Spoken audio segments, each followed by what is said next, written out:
This video is brought to you by CoolStuffInc.com and GatheringMagic.com, your place to explore the game. Hi, I'm Michael, and this is my Archangel Avacyn, Avacyn the Purifier deck.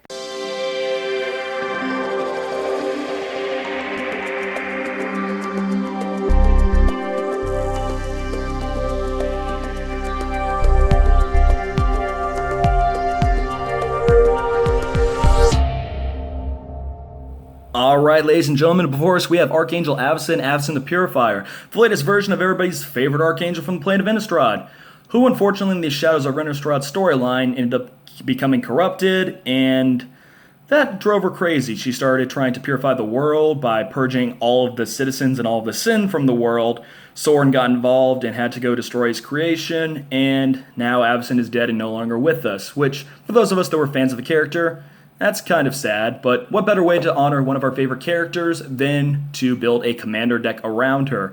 Now, this deck specifically is a little bit more thematic of a deck than a straight up trying to be the best, most lean, most competitive version of it. I chose to put more Avacyn flavor cards in here than just streamlining it, but if you want to build it that way, I'll give some suggestions along the way of things that might work a little bit better. But more importantly, what is it that Archangel Avacyn and her Purifier flip form do that the previous versions don't? Well, Angel of Hope was a ramp into a board threat that made everything on your side indestructible, and things kind of got boring from there because your opponents would just either answer, or you would just win by having an indestructible board and overwhelming them. And Guardian Angel had a weird damage prevention clause that was really mana intensive and nobody really got on board with. But Archangel Avacyn and Avacyn the Purifier is a really fun commander because not only is she a flip form, which as a commander is really fun and it makes no two games exactly the same, but she also is in complete different colors, whereas Archangel Avacyn on the front is white, like her two previous forms. On the back, as the Purifier, she is red and therefore counts as red, white, or a Boros commander. And even versus other Boros commanders, Archangel Avacyn and Avacyn the Purifier offers us something a little bit different. Most Boros commanders are damage-based, get into the red zone, attack, and deal as much damage as you can, as quickly as you can. Now, Archangel Avacyn does have a bit of a Voltron build included in it, but she honestly plays more as a control type of commander. It's a bit of a Voltron control kind of shell. And what I mean by that is that when she transforms from Archangel Avacyn into the Purifier, she deals 3 damage to each opponent and to each creature everyone controls. Now, that one is a board wipe, essentially, and although it's a game of commander and 3 damage to the dome and 3 to each creature when most creatures are pretty large, that doesn't sound like that's going to be that threatening and that competitive. But when you see some of the other cards in the deck, you'll see why that's, 1, gonna do a lot more than you think it will, and 2, is pretty fun in the deck. It essentially acts as a mini board wipe, get rid of the small creatures, open things up for Avacyn to attack, and it's a really fun deck to play. I think you all enjoy it, especially if you are fans of Avacyn as a character, and also if you just like to play Boros a little bit differently, maybe get things out of the way, be a little bit more control based, and let me explain to you what I mean with the deck. Now, first off, Archangel Avacyn, when she's in the command zone, casts for 3 and 2 white, 5 overall. She is flash, flying, vigilant, and she comes in as a 4/4. When she enters the battlefield, creatures you control gain indestructible until end of turn. Now, as a flash commander, that means that you can flash her in, she can block a large threat, and because she gives all creatures you control indestructible until end of turn, that includes herself, so she can pretty much block what you need her to coming out of the command zone. And her trigger for transformation is whenever a non-angel creature you control dies, non-angel being the key phrase there, she transforms into Avacyn the Purifier at the beginning of the next upkeep. Whether it is your upkeep or your opponent's, she's coming back transformed. And when she transforms, ooh, does she get angry. Avacyn the Purifier, she gets a little bit of a boost, becoming a 6/5. She loses vigilance, unfortunately, but she retains flying. And as I said, when she enters the battlefield and when she transforms, she deals 3 damage to each creature and each opponent. Like I said, doesn't sound like much, but you'll see some of the reasons in the deck why that becomes very problematic and why she acts as a threat of a board wipe anytime she's out there. Let's get into some of the other cards in the deck, and what Avacyn deck isn't complete without Angel of Hope. What Boros deck wouldn't be complete without it. As I've stated already, when she's an 8/8 flying vigilance, and she makes all permanents you control indestructible. Avacyn Angel of Hope, this card specifically was the first single I bought for any of my decks. It's been my signature card for years. I even got it altar arted. And I'm never disappointed when I draw this card late game because you're playing a good number of permanents in this deck, and if you're board wiping a lot, why not keep those things around and keep the pressure on your opponents even after all of their things are gone? It's a haymaker, it's a finisher, it's flavorful, it is in this deck, never upset to play it. The thing you have to know about playing an Archangel Avacyn the Purifier deck is you're going to need a self-sacrificing creature package because although you're going to have some sacrifice outlets, creatures that can sacrifice themselves become extremely valuable. And Benevolent Bodyguard is the first among those. You can sack him to give target creature control protection from color of your choice until end of turn. Use it to give Avacyn protection from a blocker. Use it to prevent something from getting board wiped or something from getting removed. It's a really good, useful little card here in the self-sacrificing package. Selfless Spirit from Eldritch Moon is among those. You sack it to give creatures you control indestructible until end of turn, although that doesn't necessarily work with triggering Avacyn. If Avacyn has already triggered and is coming back into the battlefield, you can protect your creatures from the board wipe, or protect it from an opponent's board wipe. Just really useful little guy. Things are going to get wiped in Commander, and indestructible becomes very helpful. Keening Apparition, sack it to destroy target enchantment. There's also Silver Chase Fox from Innistrad the first time, the actual first Innistrad, which for 1 and a white, and you sack the Fox, you can exile target enchantment. And the choice between the two kind of depends on if your meta has a lot of the God cards in it, a lot of the Theros gods. So far, mine doesn't have a whole lot of Theros gods, so destroying target enchantment is usually, for no mana investment, is usually just better. But like I said, if you're playing with against a general that is a god or a player that's playing a lot of the god cards, maybe you'll go Silver Chase instead because it exiles the enchantment. But King Apparition works fine to get rid of enchantments. For red, I can destroy target artifact with Torch Fiend, another self-sacrificer. Like I said, triggers Avacyn, gets rid of an artifact. You're never going to be upset if you can get rid of a pesky equipment or artifact on an opponent's side of the field. Generator Servant, one of the best self-sacrificers in this deck. You tap him and sacrifice him, and you add 2 mana to your mana pool, that is colorless mana. And if that mana is spent on a creature spell, it gains haste until end of turn. Hey, how about a turn 3 Archangel Avacyn, get the commander damage rolling pretty early in the game? That sounds fun, doesn't it? Also, if you can get Generator Servant back from the grave with a couple options in this deck that you'll see later on, then that's just a free 2 mana every turn just from sacrificing it. You always have something to keep Avacyn getting her trigger activated, and it acts as a bit of a mini Soul Ring. That's pretty fun to have in this deck. Like I said, self-sacrificers are your best friend. Mages of the Wheel, 1 in a red, tap him and sacrifice him. Everybody discards their hand and draws 7 cards. Refill your hand, get rid of an opponent's hand that's just tutored for a win condition. Always useful to have. Now, out of the self-sacrificer package, we have a couple of token producers in this deck which become helpful in 2 ways. One, if the tokens end up getting blocked and dying, or if they just get in for a couple points of damage, you're never going to be upset to have them. Furthermore, specifically a couple of cards you're about to see here, is if Avacyn has wiped the board and you have one of these and you get them out and attacking really quickly, then you're putting tokens on the battlefield, you're refilling your board faster than your opponents can with these token producers, and it's going to keep the pressure up even after their fields are wiped and before they can stabilize. They can be really helpful in this deck. Hanweir Garrison is the first among those. 2/3, when it attacks, put 2 1/1 red humans onto the battlefield. I also do have Hanweir battlements in the land section, so if we ever manage to get Hanweir the Writhing Township out, haven't done it yet, but what's more fun than having Avacyn attacking and a couple 3/2 Eldrazi's coming out with her? That's a pretty fun little option, I think. Hero of Bladehold puts 2 1/1 white soldiers down on the battlefield when she attacks, and there's a way that you stack her 2 abilities where if you declare Battle Cry as the first trigger when she attacks, then the tokens that come into play will also be getting +1/+0 on the attack as well as herself. You just have to choose the Battle Cry trigger before the token producing trigger.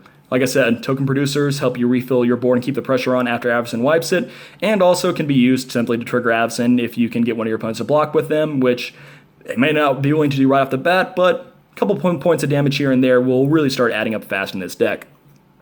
Solemn Simulacrum, Sad Robot. Use it to go get a land in a Boros deck. You're always going to need to get more lands in a Boros deck, and when it dies, draw a card. Just useful. We all play Solemn Simulacrum. It's just one of the most useful cards and one of the most universal cards in the format. Weathered Wayfarer. Like I said, you're playing Boros and you're going to need to get some lands. Weathered Wayfarer is one of your best options. White and tap it, search your library for a card, reveal it, and put it into your hand. Only activate this ability if an opponent controls more lands than you. You're playing Boros. They're probably going to have more lands than you. Also to note with Weather Wayfarer, it searches for a land card, not a plains card, which means you can go get one of your utility lands or whatever you need at the time with him. Very useful card in any Boros deck. Stoneforge Mystic, we all know she goes and gets some of the equipment in this deck. Like I said, we have a bit of a mini Voltron package. You're never going to be upset to draw Stoneforge. Puresteel Paladin. Why not have those equipment into the battlefield and draw a card off them? Also, consider we're playing a good number of artifacts in this deck. Metalcraft shouldn't be that hard to get, and keep the pressure on by equipping Avacyn whenever she transforms, whenever she comes in the battlefield. Useful little card. He'll get wiped with Avacyn, but as long as he draws you a couple cards and maybe gets a couple of equipment attached for free, you're going to be happy he was out there. For those of you who cannot read Hebrew, this would be Glory. And Glory is a incarnation, not an angel and not a spirit, surprisingly based off the art, for 3, 2 white, and a 3/3. She also has flying. And whenever she is in the graveyard, you may pay 2 and a white, and creatures control gain protection from the color of your choice until end of turn. If she ends up in the grave and Avacyn's about to trigger, you just pay 2 and a white, and your board is protected from Avacyn's trigger of red damage. So, useful card in the deck. Some people are playing things like Mother of Runes. I don't really prefer Mother of Runes in this deck simply because of the fact that I don't usually only want to keep one creature alive. If I don't care, most of the time I don't care about Avacyn wiping my board in the process, but if I do want to keep my creatures around, I'd rather keep them all around, and Glory just does a better version of that. Also, in your grave, it's always fun to have a few combat triggers, such as using that protection to get Avacyn through some blockers. Really useful card in the deck that most people don't know about. That would be Glory from back in Judgment, I believe. You'll have a lot of fun with the card in this deck. A couple of the haymakers in the, just to round things off, Aurelia the War Leader. Need a couple of extra combat steps. She will do that. She also serves as kind of a backup general in case Avacyn is way too much mana to come out of the command zone. Equip her with some of the equipments in the deck, and she'll do just fine as a backup. Sun Titan. We have a lot of low mana cost equipment, creatures, some enchantments in the deck. Sun Titan, you're playing white. Why not go get those back? Everybody else gets cards advantage. Why not you? And the last creature in the deck, Balefire Dragon. When it deals combat damage to a player, it deals that much damage to each creature that player controls, which is usually going to be 6, but maybe you have an equipment on, it's a little bit more. Now, it's a fun card to play around. It's an Innistrad Dragon. It's flavorful. But specifically with a couple of the other cards in the deck, you're going to see why that dealing 6 damage to each creature that player controls, like I said, that's going to start adding up really fast with a couple of the combo cards we're going to get to in a minute. But Balefire Dragon, one of the other finishers in the deck, just a really fun card to play around with, and it combos with some of the other cards. 2 Planeswalkers that we're running in this deck, Chandra the Flame Caller. You can get some tokens out, which we've already covered, can be good to trigger Avacyn. They keep the pressure on, especially if you've just board wiped, and you will be board wiping a lot in this deck. You get to refill your hand +1 for 0, which is insane on any kind of Planeswalker. And also, you can -X her for however much loyalty you have or however much you need, and she deals X damage to each creature. Like I said with Avacyn and like I said with Balefire, dealing damage to a number of creatures in this deck, that's going to become a big combo, and it's going to deal a lot of damage to your opponents. Nahiri the Harbinger, the lady that drove Avacyn crazy. Also, one of probably the best, you only have 2 Boros Planeswalkers in the game, but by far the best, and especially in this deck. She has a bit of a semi-card draw on the top end. For a -2, you can destroy target artifact, enchantment, or tap creature. Oh, I'm sorry, exile. That's even better. Let's get rid of those god cards that are pesky in the way, or that enchantment, or just a guy that keeps attacking you. And -8, if you get there, go search Avacyn, Balefire, Aurelia, whatever you need in the deck, just finish things off, or one of your equipment. All are very good options. Now, a couple of the mana rocks in here. We, of course, are running Soul Ring, Boros Signet, Darksteel Ingot, which is indestructible in case, artifacts are getting wiped. It also adds 1 mana of any color. And Commander Sphere. I love Commander Sphere because not only does it add whatever color your commander has that you need at the time, at any point you want, you can sack it and draw a card. We're playing Boros, we need ways to draw a card. Commander Sphere is one of the best ways to do so. Couple of artifacts that we're running in this deck. Anvil of Bow Garden. This is a bit of an old one from Visions. Each player skips his or her discard phase. New Oracle text, that means there's no max hand side. During each player's draw phase, that player draws an additional card and then chooses and discards a card, and then they draw for turn. You're playing, like I said, we need extra ways to draw a card, and Anvil of Bow Garden, although that's going to seem tricky. If you're playing against a blue player, then yeah, they have a free max hand size at the Reliquary Tower for everyone, including yourself, which as Boros, that's probably not going to be that ultra relevant, but it also takes a little bit of the pressure off of you. You're playing a deck that most of the time you're going to be making enemies in the deck. It's what it does. You're purifying the table of its sin. And you're going to need to keep pressure off you just as many ways as possible. Sometimes you've gotten behind in the game and you need to turn the threat against another player. Anvil of Bogardan is a nice little way to play a political game. Helps your opponents draw, helps them fill their graves, helps you fill your grave, helps you cycle through the deck more fast or more quickly. It's a really fun old card, and it's not going to make everybody hate you, so have some fun with it. It's a good way to draw cards. Howling Mine is one of the other options here, but personally we want to get some of the cards in the grave, and Anvil of Bogardan does that a little bit better for us.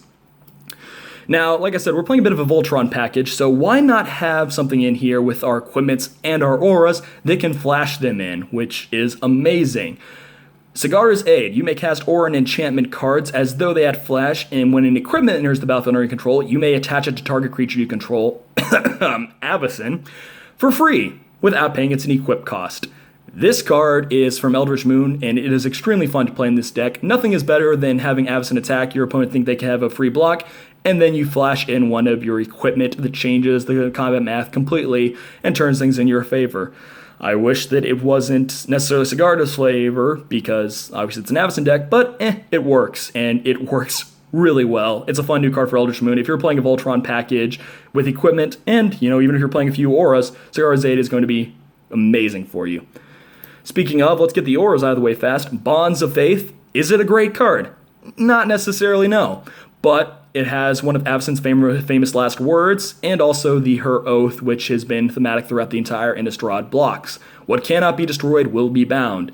So if your opponent controls a creature that isn't a human, why not you make it so it can't attack or block? And if you have Sagara's Aid out, that's essentially a pacifism at instant speed. Is it a great option? No, but like I said, we're including some flavor options over efficiency options, and Bonds of Faith is one of those. Spirit Loop. This card is insane with Avacyn, because it doesn't give lifelink to Avacyn. It states that whenever she deals damage, her flip, through combat damage, you gain that much life. That will stack with other instances of lifelink you have to gain you a crap ton of life.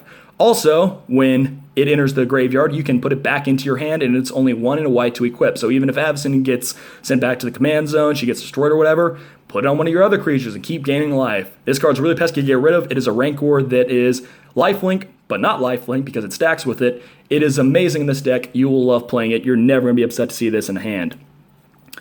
Japanese Gift of Immortality. Whenever target creature attached with this aura goes into the grave, you can bring it back at the beginning of the next end step. Put this on your Generated Servant, keep looping for 2 mana sacrifice outlet every turn. Keep bringing Avacyn back if you're feeling tricky and you're hoping your opponents don't have instant speed, removal from a graveyard type effects. It can bring your Suntitan back, Aurelia back, whatever you want in the deck. You're never going to be disappointed as well to draw this one, especially if you get to cast an instant speed when something is about to get wiped. And into the equipment in the deck. Moonsilver Spear. Avacyn can't be completed without her spear. That gets a little bit underrated, honestly, in Commander, because although it only gives your commander first strike or whatever creature is equipped with it first strike, whenever that creature attacks, you put a 4/4 white angel creature token on with flying onto the battlefield. Now, that token isn't attacking, true, but it automatically gives you a defender that you can block with, and if you don't want to block with it, you just want to put some tokens out that are flyers, those start to add up really quickly, especially on a Voltron commander that we're playing like Avacyn. Sword of the Animist, you're playing Boros colors, you need ways to go get basic lands and put them on the battlefield to keep up with your opponent's ramp. Sword of the Animist only gives +1/+1, but it ramps you. It is very useful. Sword of Vengeance. Let's give our equipped creature all of the keywords, mostly specifically the ones that are coming from Akroma Angel of Vengeance, which is her +2/+0, haste, first strike, vigilance, and trample for the low cost of 3 and 3 to equip. You want to put this on Avacyn? You will have no problem. Sword of Vengeance, one of the best equipments that you can have in a Voltron deck. Sword of War and Peace. I just deliberately chose not to put like all of the swords in here, like Feast and Famine, Fire and Ice, Light and Shadow. I only wanted to include one in here because I felt like I was just going to be doing the, Sword of X and Y, let's put all of them in the deck, which obviously is an option if you're trying to make the deck as competitive possible. I didn't really want to. It's been done before. I want to try things a little bit differently. I only included one War and Peace because specifically there is a lot of red removal and a lot of white removal in my meta, so it protects Avacyn. Also, it's funny, flavorful that if she gets to deal combat damage to an opponent, I get to burn them from the sinful thoughts that are the amount of cards in their hand. It's a bit of flavor, it's a bit of fun. Also, if Avacyn's about to trigger, I can equip it to one of my other creatures, give them protection from Avacyn's damage, then equip it back to her and go deal combat damage with her. It's fun. It plays around well with the deck. Like I said, only one Sword of X and Y in this deck for me. Feel free to include as many as you want. Argentum Armor, +6/+6, and whenever equipped creature attacks, destroy target permanent. Get rid of whatever's pesky in your way. You're playing Boros. Usually you're going to have ways to do that, but maybe you just want it specifically for the 6/6 bonus and on the attack trigger. It's a good card, and especially if you can equip it for not 6 mana, but for free maybe, off of Sigarda's Aid, then it's going to seem a lot better. Darksteel Plate, keep Avacyn indestructible, or keep something else indestructible from Avacyn's flips. Always a good card. Basilisk Collar, perhaps the MVP equipment of this deck. It gives equipped creature Death Touch and Lifelink. Hey, Avacyn's triggered. I'm going to gain however much damage, 3 damage to each opponent, 3 damage to each creature. That's going to stack a lot. Based off the lifelink, I'm going to gain all that back. Oh, did that 3 damage just become Death Touch 3 damage? Is everything that even can survive the 3 damage dead now? Oh, that's sad for my opponents. But that's wonderful for me. Basilisk Collar, if you get to search an equipment in this deck, probably the first one you want to go to get is Basilisk Collar. And like I said, because it gives lifelink as a keyword, it also combos with Spirit Loop, because then you have essentially 2 instances of lifelink, which seems a lot better than just 1. Gain all the life, destroy all of the things. Swiftfoot Boots, Hexproof, and Haste. Probably because you're playing a lot of equipments in this deck and a lot of things need to target Avacyn, you're probably just going to have a little bit better of a time with it over Lightning Greaves, because Lightning Greaves give Shroud, and therefore you can no longer target Avacyn. Swiftfoot Boots just plays a little bit better in the deck. Demonmail Hauberk.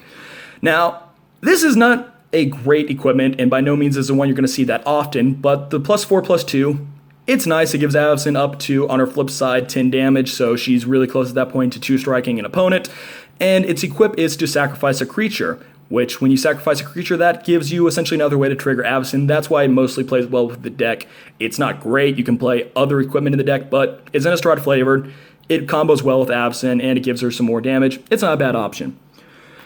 And as playing a red-white deck, we want to have a bit of a little Sunforger package in there. Give Avacyn +4/+0, red and a white, unattached Sunforger. Go and cast a red or white instant card with converted mana cost 4 or less from your deck without paying its mana cost, and then shuffle. It equips for 3 after that, so that can be a little bit annoying to pay the red-white, unequip it, play your removal spell, then equip it back, but usually you're not going to be that upset if you get Sunforger even once or twice in the game, just at the key moments, and having essentially the ability to play whatever removal spell, instant speed you need from your deck with Avacyn, it's going to come in handy more often than it's going to be annoying. Like I said, it's you're going to have the right package with it, and I'm running specifically 8 cards that combo with it, so Sunforger is good for me in the deck. Enlightened Tutor being one of those. Go get an artifact or an equipment or an enchantment put on the top of your deck. Return to Dust. You're probably going to want to play this during your main phase, so you can exile 2 artifacts or enchantments, but in case you need an instant speed just to exile one of those things, Return to Dust is not something you're going to be ever disappointed to see. Wear and Tear. You will only be able, if you use Sunforge, to choose one of the options, but if you play during your main phase from your hand, you get to choose both. So for essentially 1 red-white, destroy target enchantment and artifact. Great card. You always need to get rid of enchantments and artifacts in Commander. Path to Exile. Go get rid of target creature. They get a plains. Probably a little bit better than Swords to Plowshares because you're playing a red deck, and giving your opponent's life isn't always the best option. Maybe once or twice it's not bad, but Path to Exile is personally the one I prefer a little bit better in the deck. Having said that, I chose Condemn over Swords to Plowshares. Is Swords to Plowshares better? Yes, but Condemn is more flavorful. I'm condemning my opponents for their sins. Whenever they attack me, I put that creature on the bottom of their library, and they gain life equal to its toughness. Is it the best removal option? No, but it's funny. It's more flavorful. I like it, and I also have the full art one, and why not use a full art removal spell? Comeuppance. A really funny card from Commander 2014. Prevent all damage that would be dealt to you and planeswalkers you control this turn by sources you don't control. If damage from a creature is prevented this way, it deals that much damage to that creature, and if it's prevented from a non-creature source, it deals that much damage to that creature's controller. Now, essentially what this does is it's a bit of a mini fog that deals damage back to those creatures. It, in some instances, can be a board wipe for you. It's also searchable with Sunforger. So your opponent's like, oh, I'm going to attack with everything. If they path to exile one thing, cool, whatever, but I'm going to get everything through. until all those creatures deal damage to themselves. They made the mistake of attacking you. Make them pay for their sins. Comeuppance, one of the best ways to do it that not a whole lot of people see coming. It's a real fun card that is pretty funny when they finally realize, oh, I just made a terrible mistake by swinging out. Punish them for it. Cloud Shift, Avacyn flavor, blink Avacyn to turn it from the Purifier back into the Archangel if you need to protect your board, or, blink one of your enter the battlefield creatures, blink an opponent's attacker, whatever you need. Cloud Shift is just a nice little utility card with Avacyn art, so of course it has to be in the deck. And last of the Stoneforge package, Boros Charm. You're probably never dealing 4 damage to target player, but maybe you need to get there at the end of the game. Most of the time it's going to be giving indestructible to creatures you control until end of turn, or giving double strike to Avacyn, which, like I said, if you have her with +4/+0 on her, or +4/+2, any amount of damage, that double strike may be able to one-shot an opponent, which they won't see coming. Now that is having some fun with Boros Charm and Sunforger. Couple of these sorcery speeds in this deck. We need some card draw. It's Boros, Wheel of Fate. Wheel of Fortune's probably the better option. I don't have a Wheel of Fortune, so Wheel of Fate it is. It's going to take you 4 turns to get there, but your opponents have a little bit more knowledge that it's coming, won't make you as many enemies. It's the same thing as Wheel of Fortune, just on suspend. Faithless Looting, draw 2, discard 2, you can flash it back. Always helpful to have a couple of options to use this once it's been used once. Reforge the Soul, the miracle version of Wheel of Fortune. Every player discards and draws 7 cards. If you miracle it, you're going to feel a lot better. You're not going to feel great if you're casting it for the full 5 mana cost, but the miracle, that you will enjoy. Waves of Aggression. You're playing Boros, which means you may end up getting some plains and mountains in your hand at the end of the game that are kind of dead drawing. Well, why don't you pitch those and pay this when you get to pay it? Retrace is what I'm saying. You can discard a land card and pay 3 red-white out of your grave, and you can cast this. It does not exile like Flashback, but so as long as you have a land card in your hand, you can play this every turn. That is really great to give you some extra combat steps with Avacyn, and your opponents won't necessarily always be paying attention if this gets, pitched to the grave with one of your wheel effects, or with your Anvil of Bow Garden. But once they've seen it once or twice hit them, they may want to change their minds about letting this stay in the grave. But if you get even once use out of this from the grave with an extra land card that's just sitting in your hand, you'll feel pretty good about it. Spanish version of Increasing Devotion. Put 5 1/1 human tokens on the battlefield, flashback for 7 and 2 white, put 10 of those out instead. Tokens are good in this deck. Swarm the board after a board wipe, rebuild your position, or use them to help trigger Avacyn. Also, Flavor. Like I said, Flavor is key in this deck. And if we are going to purge the world of its sins, we need some board wipes. Descend upon the sinful, exile all creatures, and if you have Delirium activated, which about half the time in this deck that's relevant, you get to put a 4/4 angel creature token on the battlefield at the end of the resolution. So you build up your board a lot faster, and it's Avacyn descending upon the sinful of the board. Exiling becoming a big thing in Commander since Indestructible has become more prevalent. Blasphemous Act, dealing damage to each creature, 13 specifically, that's going to add up really quickly with a couple of the cards that we are just about to get to, and you're going to see what I've been leading up to this whole time. Also, you're never going to be casting it for the full 9 mana cost, and 13 damage is pretty much going to wipe out whatever you need. Divine Reckoning. Each player chooses a creature he or she controls and destroy the rest. You're more or less always going to be choosing Avacyn, but mostly this is in here over Wrath of God because of the flashback ability. It's not great if you're playing against a Voltron commander, but it doesn't necessarily make you as many enemies. Everybody gets to keep one thing around, and normally if you're keeping Avacyn around, that's better for you than it is for your opponents. Also, it can trigger Avacyn if you need to, if she's in the Archangel form. It's a fun card. It flashback. Nobody ever expects a board wipe to be flashbacked.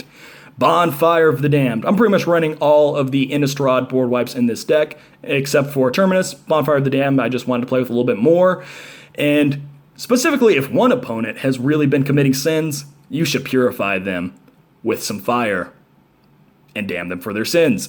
It is a miracle for X and a red, and it deals X damage to target player and each creature he or she controls.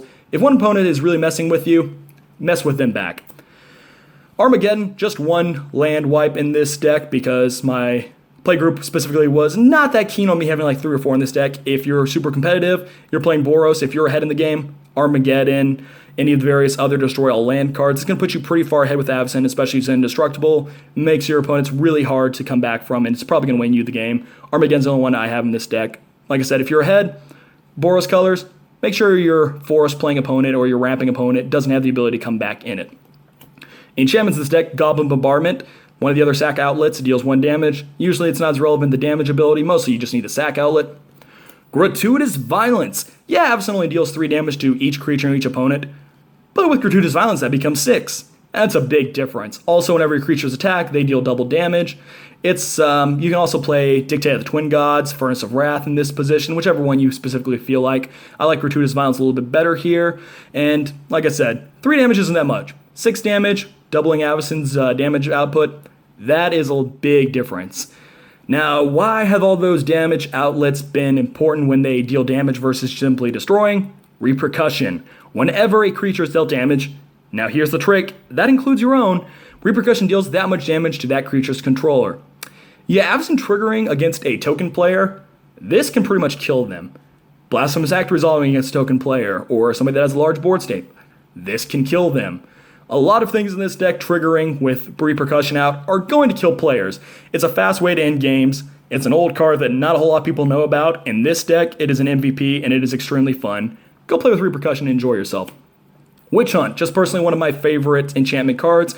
Players can't gain life. At the beginning of your upkeep, Witch Hunt deals 4 damage to you. That's not going to matter when you play it though, because at the beginning of your instep, target opponent chosen at random gains control of Witch Hunt.